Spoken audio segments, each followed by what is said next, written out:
Tales from the wild. Stories from the heart. A journey into the mind and soul of fired-up business professionals where they share their vision for the future. And hear from a different non-profit organization every month as they create awareness of their goals and their needs. Dive into a world of untamed passion as we join our host, Shireen Buerta, for this month's episode of Friends from Wild Places. Wow, fascinating. And then when did this education piece, because it sounds like I know you've shared with me personally, but for our listeners, like this piece about writing and this curious aspect about you, right? Like to learn more, do more, like your research. How did the education piece to become a mortuary instructor come about? Was that something that you thought about early on, or did that kind of evolve as you evolved within the profession? I would say it evolved as I did because I decided as soon as I was able to start classes, while I was in the Navy, I completed my bachelor's. And then after I had the GI Bill, so I completed my master's. And then I had a hard time with the idea of leaving money on the floor. And the thing is, I still had money I could spend. And I'm like, man, I should pursue a doctorate. I should just do it because the money was there. Because mortuary school, I paid on my own. It was really hard. I worked multiple jobs. I couldn't get a job in a funeral home at the time because they had groups of male students that worked there and lived in the upstairs, right?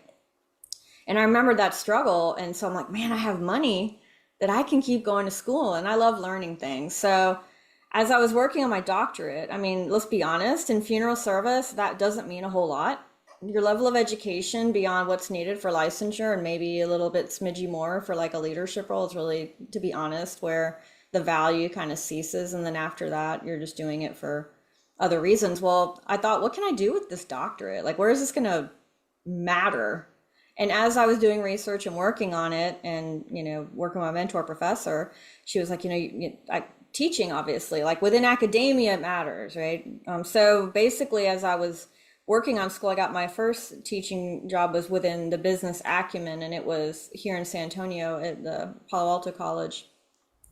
And then from there, I learned course design, and because you can know how to do something, but that does not mean you're able to convey that to someone else. And when you're dealing with adult learners, you have to put on you have to take on educator training and education yourself, but besides be a practitioner. So there's more of an expectation. And so I deep dove into learning about quality matters and how to do it and do it well and reach people where they are. And that's kind of what pulled me into education. And I get excited by the students because I remember being where they were. And I jokingly say I have a little bit of a vampire tendency because maybe I get a little energy from their enthusiasm because it hasn't been crushed maybe yet, and depending on the case. But they're just so hungry to learn and do well, the majority. And so I find that really motivating, and I'm excited with them. And I remember that awe of everything being new and like seeing your first embalming when you're like, holy cow, like what just happened in front of me, right? You felt like you just saw this incredible experience of change right before your eyes. And so I feel like with teaching, you get access to that experience over and over, but you also get to see the realities of what's going on out in the field. And you have your finger on the pulse of what the profession is really looking like versus what people think it's looking like. And so I dove in, and I have enjoyed teaching ever since. I was even adjunct teaching while I was in Germany. I was still adjunct teaching in funeral service because I enjoy it that much. Yeah. So, and how did this Mulling Mortician come about? How did that evolve? Good question. Oh, so because I love teaching and education, I recognize, and I still, I believe this 100,000%, there are things that we want to learn that we, within our work, sometimes don't have access to the opportunity to learn. And what happens is, you're subject to whomever you're working with or alongside in the funeral homes. And this can impact your front of house abilities, but it can also impact your abilities to care for the decedents. And over the years, I would notice my own shortcomings and lack of knowledge in how to do something. And I would get frustrated and disappointed in it because at the end of the day, it was the family who was not getting what they could have gotten, right? Like when you prepare someone and you don't know how to fix a particular trauma or discoloration, and nobody around you does. And so there they are, there's the person, and you are disappointed in the presentation already. And then when you bring the family in, they're like, well, why is that like that, right? And there's that disappointment and just lack of access. So I was like, what if instead of, people having to go out of their way to travel far, to pay a lot of money for an educational opportunity that their firm may or may not support, and we'll have the excuse of, well, you're going to be gone and we need you here. I'm like, what if I could create a way for people to have access to the learning and the information and have it apply to their clients and to their systems? Because one of the things when I was working for the Navy, well, especially the Navy, because I was working during conflict time with them, but then even later in the Army, I have a lot of experience on like trauma restoration, and then I took additional training to hone those skills. Had I not done that, and not the military didn't necessarily support all that. Like I did a lot of that on my own because I wanted to learn. But had I not done that, I would still hit those walls where I wouldn't be able to tell you potentially what to do about something. And that bridge of not knowing how to do something, that space in between where you don't know and then you learn, it can be shortened or avoided by having access to things. So Mulling Mortician, I'm like, I can create I don't need to roll in wealth, which I'm telling you in funeral service, I don't think anyone actually does. I think Exactly. you are spot on. You are spot on. I love how we get vilified in like movies and whatnot. They're like, their biggest sale. I'm like, who are you talking about? Like, this person is not real. It's like Santa Claus level, like ridiculousness. But so my goal is the sweet spot in between, right? Like I know I need to eat and I need to be able to get replenished supplies and I need to be able to, do certain things. But what if I can make things easier to obtain? What if I can go to a site and I can teach 5 people at one time and we're working in their business with their cases, with their supplies, because I'm not trying to sell them fluid or anything. And it's like, I can also show them a variety of ways to do things so that they don't just learn and go back and I'm like, well, that was really cool, but we don't use that filler here. Or, yeah, that makeup was really neat. We don't use that here. Because you have that sometimes. So it's like, what if I can work with what they have and show them how to use what they already have? And then as I'm working with them, what's exciting is watching them, like watching that light bulb come on for them, whether we're doing like waterless embalming or something they've not done before or done enough to be confident in it, like certain techniques or because, restoration, it's not always dramatic, right? It's not always, trauma. Sometimes it's restoration from illness. Sometimes it could be small things. So when they are able to do a small thing better, they get so excited, and I get excited in showing them. I do reports for their leadership so that they know the leadership knows like, hey, here's what we did today. This person did really well with this. And I continue to be available to them. So I'm actually going to Miami this fall for the 3rd time because a firm has me come every year and we build on whatever we did last year. And so I'm going to be working with the same batch of people. And by now I know them really well too. And they feel comfortable enough with me that they're like, hey, I hope when you come, we can learn about this. And when you go into someone else's prep room, it's kind of like you're trying to cook in their kitchen. And so if they don't respect you or they don't recognize that you know what you're talking about and you don't go in there acting like you know all the things, like then you'll establish a rapport with them, because sometimes that can be hard too. If your approach is off, and you're like, I'm the Mulling Mortician, and you have people that call themselves like the mother of whatever. Like, can we just be honest? Like, no, you haven't birthed anything in this industry or in this profession. I mean, seriously, I'm sorry. If you want to pretend you invented something, you know what? Kudos to you if that's what you need. I'm just trying to help people be better, maybe benefit from some of my own nerdiness, because when I'm interested in something, I go hard into learning as much as I can about it. So that's where my business idea came from, was accessibility and honing skills and not having to wait until someone else finds it important enough to send you to a training. Because I think too, people need to kind of take control of their career and their acceleration and learning and growth. Because if you wait for the owner or the manager, then you may just be sitting there and then you may be doing good enough. And then, Right. Yeah. it's a personal choice.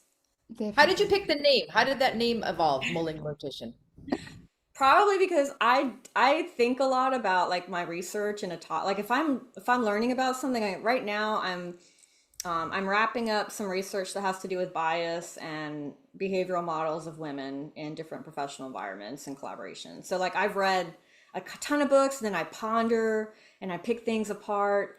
And then, so basically, because even when I'm not working, I'm nerding out in some capacity, and I do a lot of thinking and researching.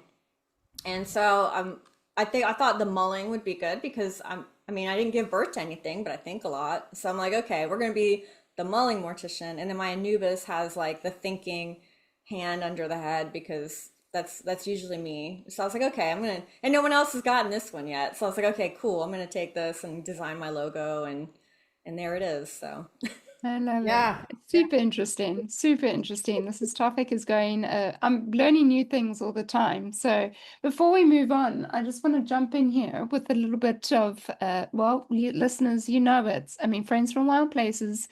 This is a place where we share stories from other business owners and professionals like Jennifer.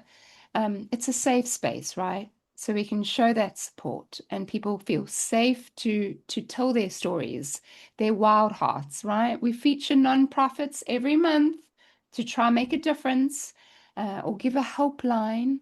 So do you have a message that you want to share with the world? Or maybe you think it'll be fun to start your own talk show. Podcasting is very easy, it's inexpensive, and it is a fun way to expand your reach online.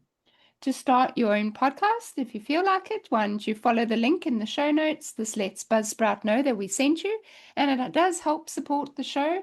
And remember, the team at Buzzsprout is passionate about helping you succeed, and it is a super easy, friendly platform where you can upload one time and it goes to all the live streaming platforms. So it's simple, and that's what you need in this day and age. So Jennifer, people sometimes call you the mortuary Mary Poppins, talk about nicknames, because of how you train others. Did it take a lot of courage to bring a lighter, more educational vibe to an industry that most people see as very stiff and cold? yes. So when I have a Disney character reference, like I get mixed reactions to that. But the idea is, and I know some of the younger people are like, "Who's Mary Poppins?" Right? But the idea of just popping into a place, and I pack so much interesting stuff, and sometimes I'll pack things just to show them that are new within my. And I come with this big suitcase, and it's like my little Mary Poppins bag, and I just start pulling out all kinds of stuff, and people get excited about it. So that's kind of where that came from. Because if you notice in her character, she drops into a place that needs help with something, a situation, and then once it's all resolved, she just floats off, right? So I'm like, okay, that's kind of like my business structure, right? I just come in, I help you with what you need, and then I don't disappear necessarily, but me and my bag, we move on to the next, whatever the next thing is. And so I thought it was nice to have kind of that light, because a lot of people, they think doom and gloom and, Vincent Price and things of that nature, and within imagery and stuff like that. So I'm like, I'm going to make this more of a fun, recognizable type of suggestion versus something really stiff. And there's plenty of stiff, rigid, almost smelling like a mothball type stuff within funeral service. So it would be very easy to do that. And I'm like, you know what? No, how about we just do something a little more human and normal, and don't pigeonhole yourself into this idea of being typecast. So Absolutely. How are you received in the profession, Jen? Like, for example, like, how with your quote unquote business, right, Mulling Mortician, that you're able to travel across the country and even obviously internationally, but let's just say United States, to come into funeral homes, do training. So how is it received, and what are some of the challenges, if any?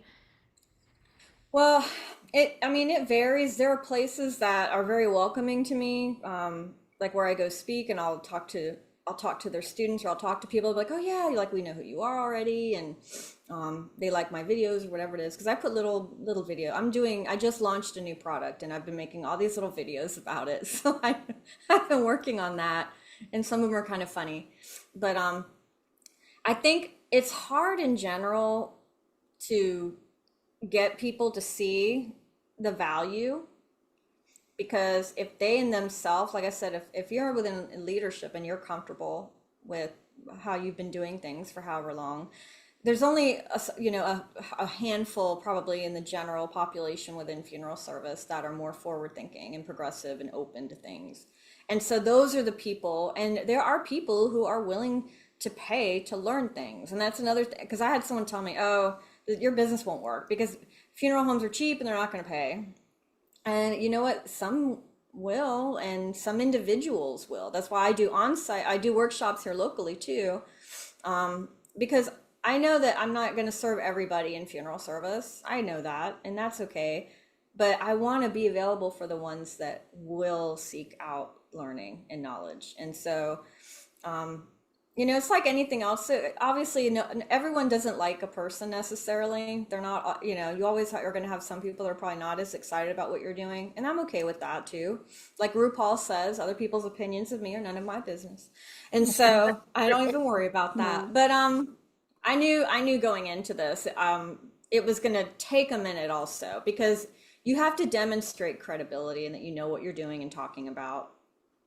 And then you also have a gatekeeping mentality sometimes that you're kind of working against, because the idea of you showing and teaching and demonstrating, techniques and stuff, and being able to say, hey, I learned this from so-and-so over here, or this isn't a textbook and it's super cool or whatever, versus, oh, I'm not going to tell you how to do that because, you're not at a level of whatever it is. It's so stupid. So I have, my early adopter is in Miami that I go see regularly. I did a workshop in New York. And I feel like as young as the business is, like I would count those as wins. And the fact I have so I have references and testimonials to my work. And then I'm actually getting a lot of opportunities to speak at different events. And that's really exciting for me. I like to go and share different topics with funeral service professionals and connect with them and their students. And it's interesting how different, like when I went to New York, how the practitioners do work there, is different than Florida. Like they have a situation there, for example, where you can be pretty much freelance and you just work with one or more funeral homes and say, hey, can I use your chapel for a family I'm serving on this day? And they're like, okay. And you're like renting. It's really interesting because I don't see that so much in like Texas or other places where they work so independently and collaboratively at the same time. And so getting to train and speak at these different things has really helped enhance my own understanding of these different areas. And it's been pretty interesting. It is. It's absolutely interesting. Yeah.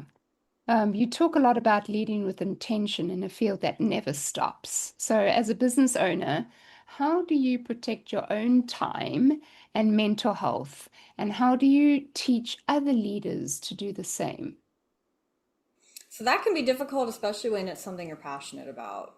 And another thing too is if you don't manage, and we don't manage time, we manage ourselves and the time that we're given like everyone else. But if you don't take ownership of that and are not comfortable saying no to things, then you will get just drained in trying to serve and do all the things. So one of the things I do, and I know this will sound terrible, but like I will say I am in a season of selfishness right now. And what that means is I will help you to an extent, but I don't have a lot of extra energy to just give away right now.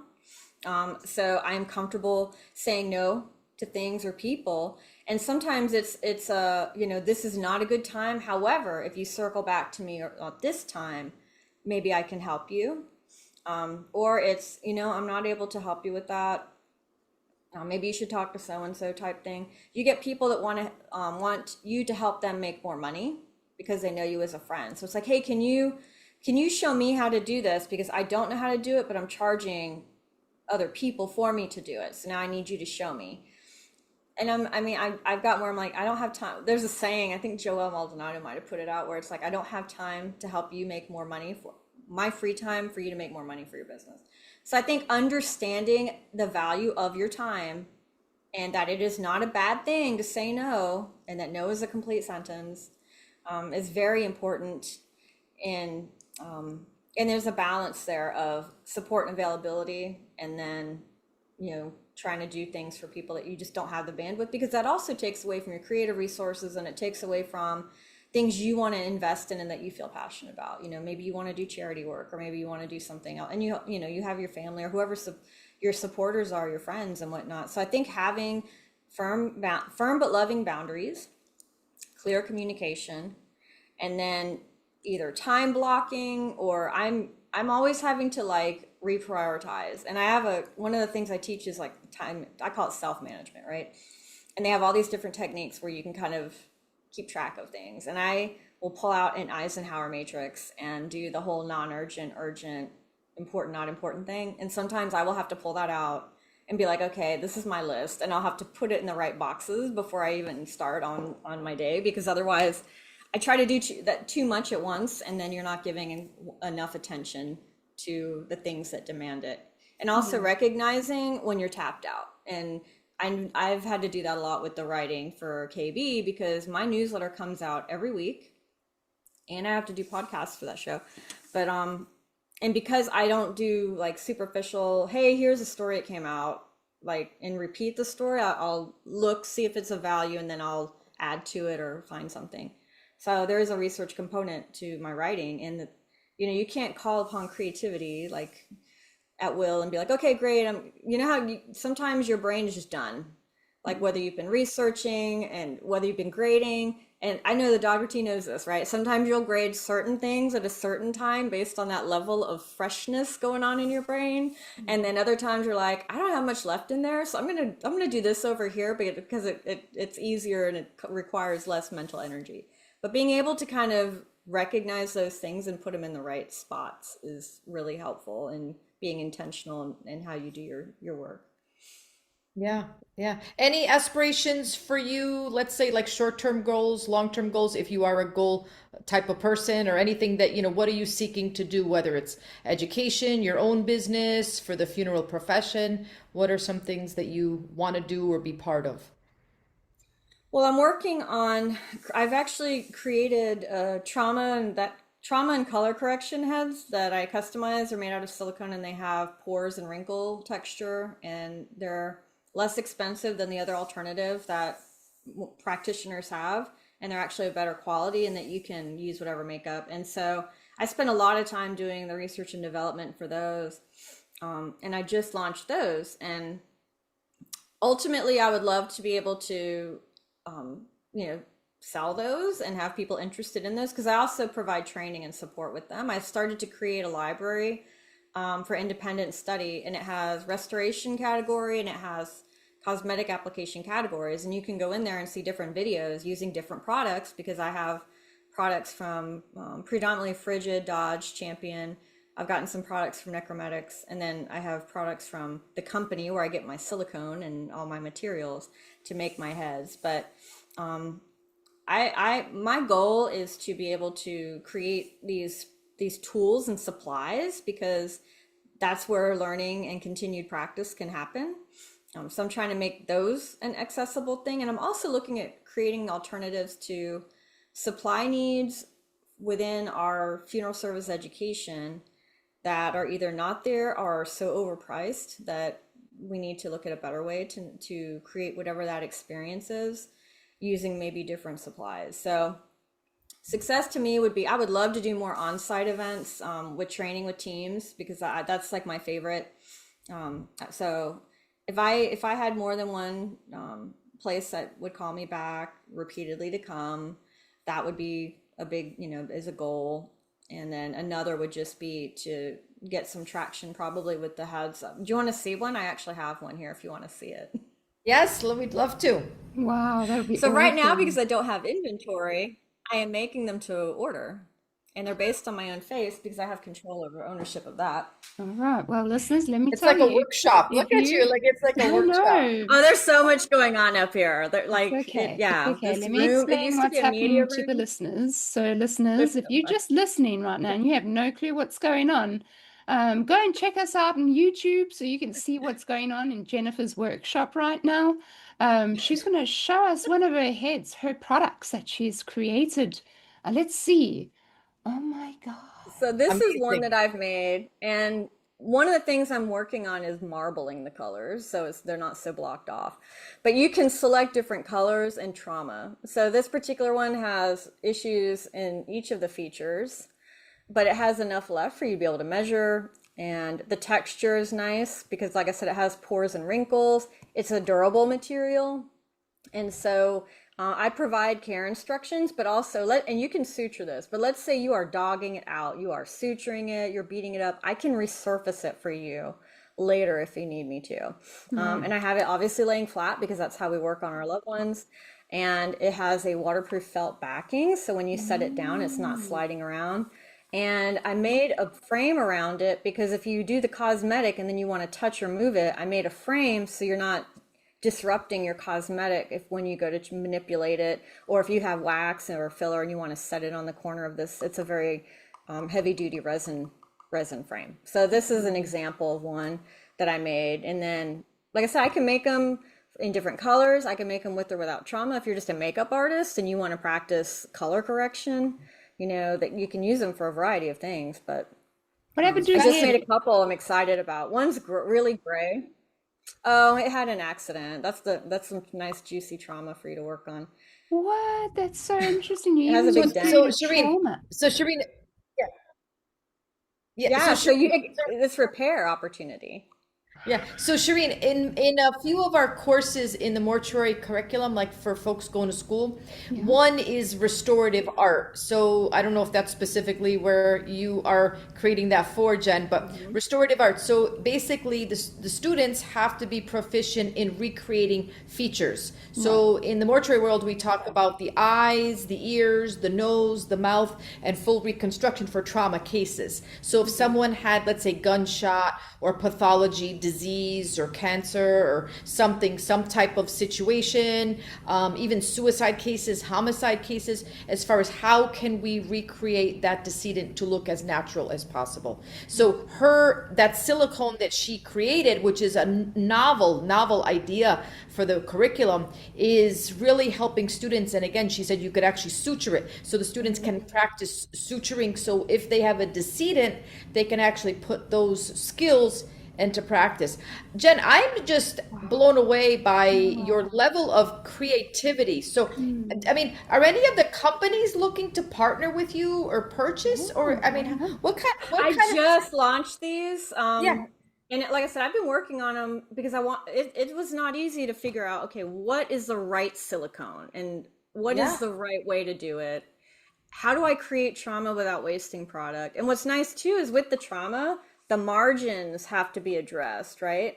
So you have to go around even the small details in real life that we manage, which is the edges of the skin, like the realities of some of the irregularity. They're not nice, clean cuts, for example, right?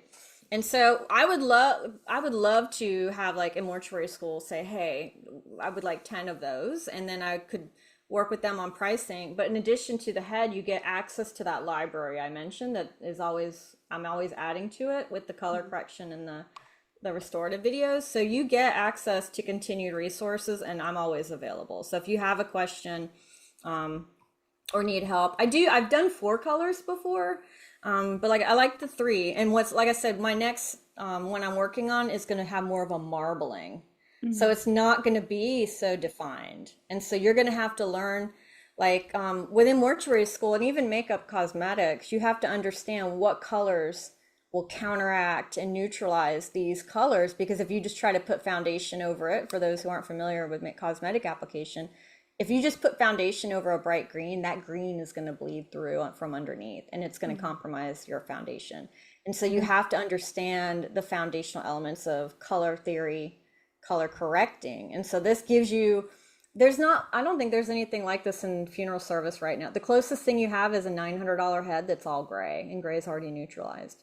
So this is giving you multiple practice options, from cosmetic application to working on tissue restructuring. And so I would love if a school was like, hey, let's talk about making these, because I can make one of these and it's good quality and it is less expensive than the only alternative right now.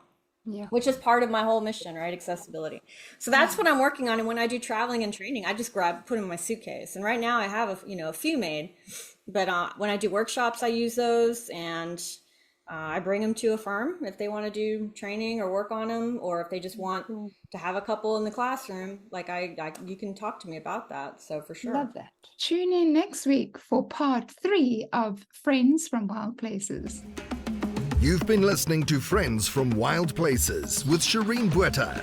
Be sure to subscribe to the podcast from the links to catch every episode and unleash your passion.